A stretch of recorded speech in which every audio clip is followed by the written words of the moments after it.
Nolan's Odyssey was less pagan and more Christian than I expected. That's not to say the film categorically denies the existence of the Greek pantheon or proclaims Jesus Christ to be the one true God, but there are some major departures from the world of Greek mythology and religion, and from the original work by Homer, and with these, points of insertion of the Christian worldview into pre-Christian Greece. Nolan himself has said in interviews he likes to play with time and with Christian themes and imagery in his works, and this film is no exception. He also plays with the idea that stories, and the Odyssey in particular, change over time and are reinterpreted generation to generation. In truth, even Christian writers have alluded to it. I'll forego any discussion of whether Mark or Luke make any reference to it in their Gospels, as I'm not well versed in those controversies. But the likes of Clement of Alexandria and Basil the Great have made use of Homeric imagery to make their points about sin and virtue, apart from Homer's own intention, so perhaps a dialogue between Homer and Christianity is warranted in the modern day. That said, three major departures between Homer's Odyssey and Nolan's adaptation stood out, and I find the resultant Christian touchpoints to be worth talking about. Heavy spoilers for Nolan's Odyssey, as well as the original poem.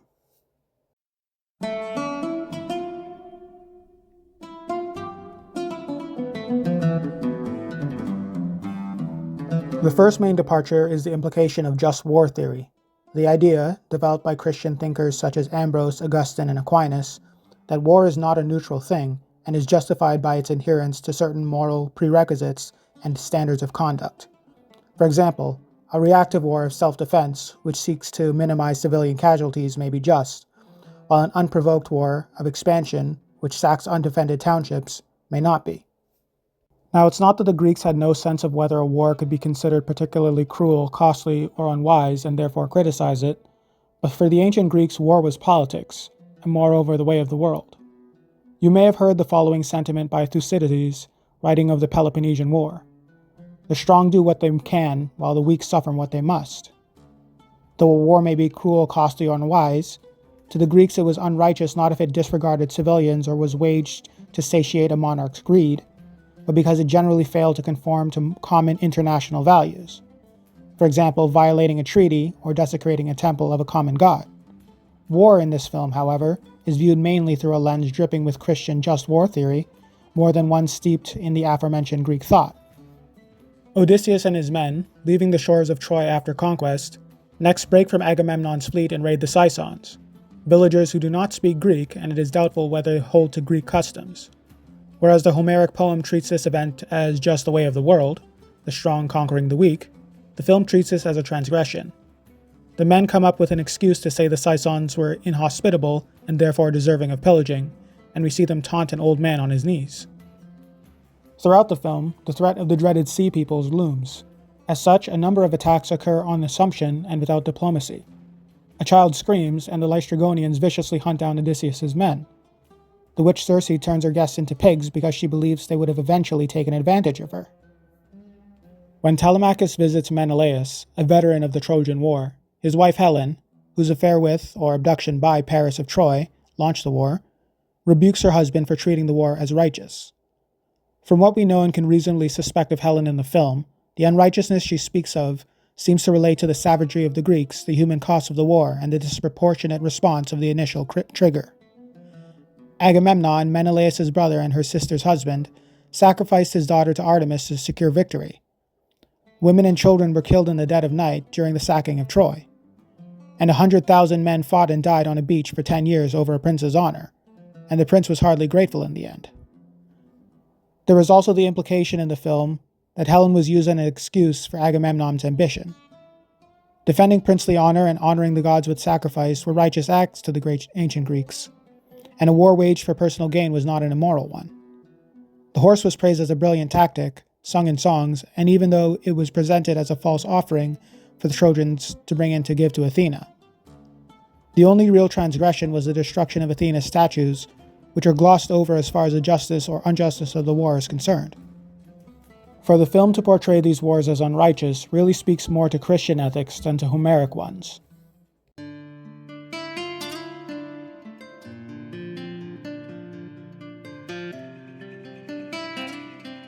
The second main departure is the portrayal of Xenia, the law of guest friendship or hospitality. As portrayed in the source material, This idea of hospitality involved a host providing food, lodging, and comfort to a guest or traveler seeking respite, even before learning their name or the reason for visiting, and the presentation of gifts upon leaving of the home. The recipient, likewise, was charged with behaving himself and not overstaying his welcome. To the ancient Greek imagination, Xenia was important as 1. Zeus, the king of their gods, was the guarantor of this custom. 2. They believed the gods sometimes disguised themselves as humans for reasons unknown to mortals, and one could risk offending one on a secret visit. For those familiar with scripture, Hebrews 13:1-2 may come to mind. Let brotherly love continue. Be not forgetful to entertain strangers, for thereby some have entertained angels unawares. 3. In a very practical sense, it promoted social cohesion and fostered peace. Most would agree that it is reprehensible to repay good with evil. All three aspects play a role in this film. While the first is the most pronounced, characters quite often say this is Zeus's law, the third matters most for Nolan's messaging. In the source material, Xenia is also a mark of civilization. Primitive and monstrous beings are either unaware of it, have a disdain for it, or have no need of it, but it can be expected of Greeks, usually. Upholding or transgressing Xenia both tell the audience about the characters and drive the plot. Penelope and Telemachus are of good character, despite their flaws. They uphold Xenia, providing food, comfort, and entertainment to Penelope's suitors. The suitors transgress Xenia by nearly eating their hosts out of house and home for years, plotting to murder Telemachus, and mistreating servants and beggars. In the source material, they also rape some of the slave women. As such, they incur the wrath of Zeus, the patron of Xenia, and Athena, who has taken a liking to the household of Odysseus. The Cyclops Polyphemus is a monster. In the source material, he transgresses Xenia by trapping and eating Odysseus' crew, his guests. He also offers a twisted departure gift to Odysseus that he'll eat him last. This, coupled with the fact that Polyphemus turns out to be Poseidon's son, incurs the wrath of Poseidon, who takes personal interest in ensuring Odysseus is delayed in getting home and that it's nearly impossible for his men to. This is more implied than outright stated in the film. Circe is a bad host, transforming her suppliants into animals. In the film, we see how this destroys her relationships, even with family. In the source material, Circe is a goddess and faces no real consequences. The Phaeacians uphold Xenia, housing, clothing, and entertaining Odysseus as he begs at the knees of the queen, even going so far as to offer him one of their ships to take Odysseus home with the treasures they will bestow upon him.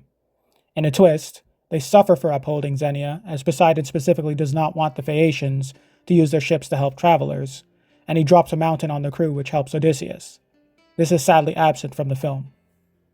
Calypso is a bad host, keeping her guests longer than he wants to stay. In the film, her consequence is guilt. In the source material, she is a goddess, so she gets a stern talking to and is made to send him on his way. On a grander meta-narrative scale, Xenia extends to the relationship between mortals and immortals. To uphold Xenia is to honor the gods, and to transgress it is to dishonor them. Odysseus' crew, stranded and starving on an island belonging to the sun god Helios, are bad guests for eating the cattle they know not to touch, and they die for it.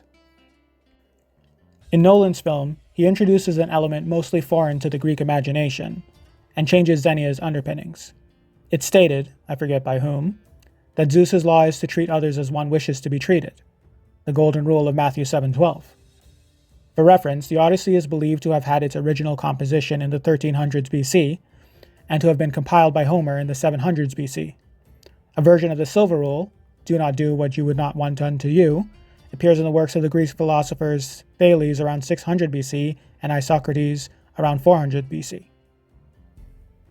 It should be mentioned that the Silver Rule was not necessarily widespread in Greek societies, and even so would have existed in its own cultural context. Masters had no obligation to treat slaves with anywhere near the same dignity as a relative, or women as well as men. One had no duty to treat a barbarian the same as a member of one's own people. War crimes were considered good tactics, and human rights were fiction. What were widespread, and are reflected in Homer's epics, were beliefs in social stratification, that one's lot in life was generally deserved or else part of the surpassing will of the gods and fate, and that Xenia need not extend to barbarians. Xenia was also not the golden rule. To do unto others as you would have them do unto you is largely unqualified in the Gospels, though taken with the rest of Jesus' teachings, does unequivocally imply to treat others well. but it's to treat others well regardless of who they are, where they come from, or how they treat you. It's to be forgiving, to be patient with an impatient person, to show no favoritism between rich and poor, to not only love your neighbor, but also your enemy. It is very much non-Greek. Inserting the golden rule, especially without qualification, changes the meaning of Xenia for the film in two key ways. First, it applies the idea to non-Greeks, like the Sisons, which Odysseus' crew raid near the beginning of their journey, and even humanoids like the Cyclops and Lystrigonians. Diverging from the source material, which viewed the Sisons as barbarians losing to glorious Greeks, the film treats this as a major catalyst for the social dissolution among peoples. Odysseus shoots the Cyclops after he spits out the helmet of one of his devoured men. Given how alien and divorced from human norms the Cyclops is, regardless of whether he was essentially spitting out a popcorn kernel stuck in his teeth or actually taunting Odysseus, we're led to believe Odysseus' response to him was transgressing the golden rule. The Lystrigonians, similarly unknowable and saying no words other than screams, at least seem to the audience to disregard the golden rule out of a fear of Odysseus' men and slaughter them in fear of a raid.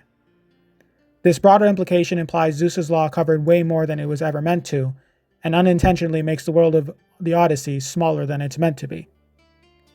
Second, it presents, but doesn't really explore, questions about social stratification. Penelope laments that she has essentially been the reigning queen for the last 20 years, told more than shown, and a competent one at that, despite Ithaca insisting it needs a king, and thereby allowing 108 suitors to take advantage of her and Odysseus' household in an attempt to gain the throne. Unique to Nolan's film, Odysseus, in charge of Ithaca's draft by lottery, allows a shepherd boy to take the place of a nobleman's son, and the shepherd boy ends up dying getting the Trojan horse beyond the walls. Antinous' favorite punching bags are Eumaeus, the blind swineherd, and Odysseus' aging hunting dog Argos. And because Antinous throws the dog on a dung heap and sends men to harass Eumaeus, Odysseus is able to stop a plot against Telemachus and knows who to focus his wrath upon. The implications are that these misfortunes are the result of transgressions against the golden rule, women, the lower class, and the infirm not being treated like men, the upper class, and the able-bodied. It implies that Zeus's law went away deeper than it was ever meant to.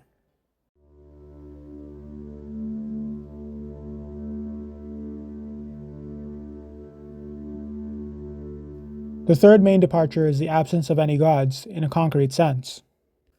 Unlike the source material, Zeus, Poseidon, Hermes, Helios, and several minor divinities make no appearance in the film. Zeus is only mentioned as the patron of strangers or as the cause of lightning and thunder. Odysseus' sea troubles are only attributed to Poseidon, and one crewman swears he heard the Cyclops say that he is Poseidon's son. Offending the sun god by eating his cattle is believed to cause calamity. Hermes is strangely not evoked, despite being the god of travelers. Circe is called a witch, but it's believed her powers are not innate. Calypso is presented as a witch, though her divinity is never stated. Helen's parentage is not stated in the film. Athena is somewhat the exception. She appears half as much as she does in the source material, but with two distinct differences. In the source material, she takes the form of one of Odysseus' old friends, Mentor, and is a catalyst for Telemachus' coming of age. In the film, though Telemachus sees Athena's eyes in Mentor and Travelers and eventually the returned Odysseus, she's almost certainly never present in the form of any of them, and his maturity comes from the mentorship of Eumaeus, Mentor, Menelaus, his mother, and his father. In the source material, she also transforms into birds, a little girl, and a shepherd boy, and changes Odysseus, Penelope, and Telemachus' appearances at certain points, which don't happen in the film. When we do see Athena, she's construed as a symptom of Odysseus' PTSD. During the fall of Troy, Odysseus' men brought a young woman in front of him, and beheaded her at the same time they did a statue of Athena. It is this form Athena takes, or so we assume, as only Odysseus sees her. We do also see temples dedicated to her in Troy and Pylos, the former destroyed as Odysseus sacked Troy, and the latter as Odysseus sets it on fire to cover his and Telemachus' escape. It's not implied that these acts of sacrilege are sources of Odysseus' woes. There are also fewer sacrifices in the source material, as religion isn't really the focus. The explicit sacrifice we see is when Odysseus sacrifices sheep in the underworld, so a dead prophet will show him the way back to Ithaca. Agamemnon sacrifices his daughter to Artemis before heading to Troy.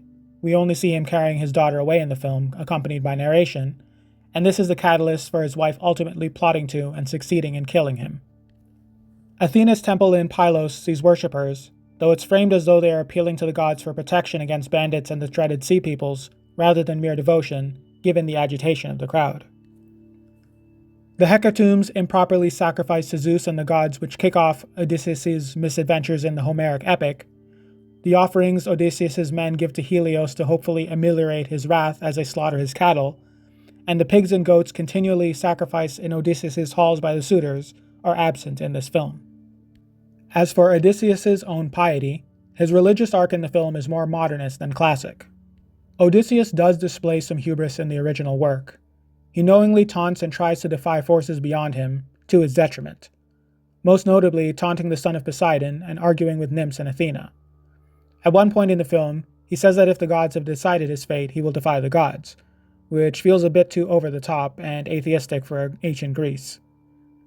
He also states that the gods help those who help themselves, not contrary to the Greek imagination, see Ovid or even Aesop, but seems to highlight his feelings of self-reliance instead of, rather than in conjunction with, reliance on the gods. In both the poem and the film, he does go through a minor arc of submitting to the will of the gods and recognizing he is not ultimately in control, though this is secondary to greater lessons about the bonds between people.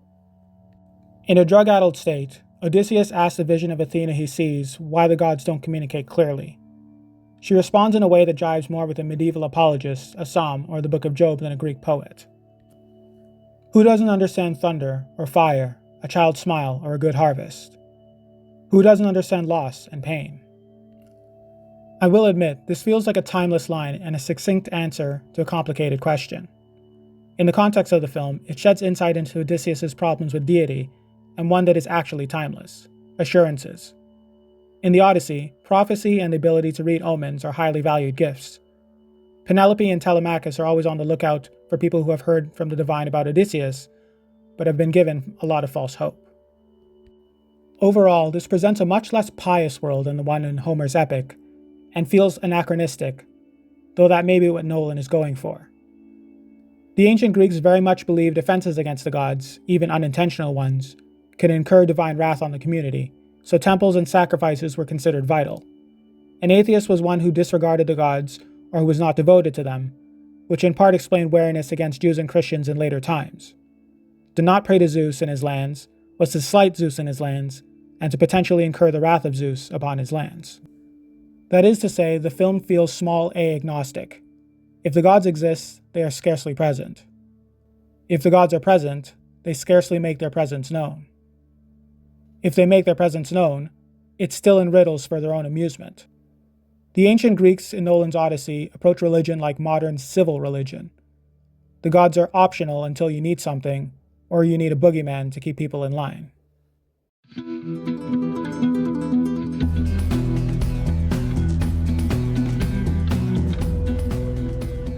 Saying Nolan's Odyssey is Christian or agnostic would be going too far. To me, for media to be Christian, it can't just have touch points of the Christian worldview. Christ or his way has to be integral. I can't speak to agnosticism or paganism to the same degree, but by the same logic, if the pagan or agnostic elements are just window dressing, then the work isn't really pagan or agnostic either.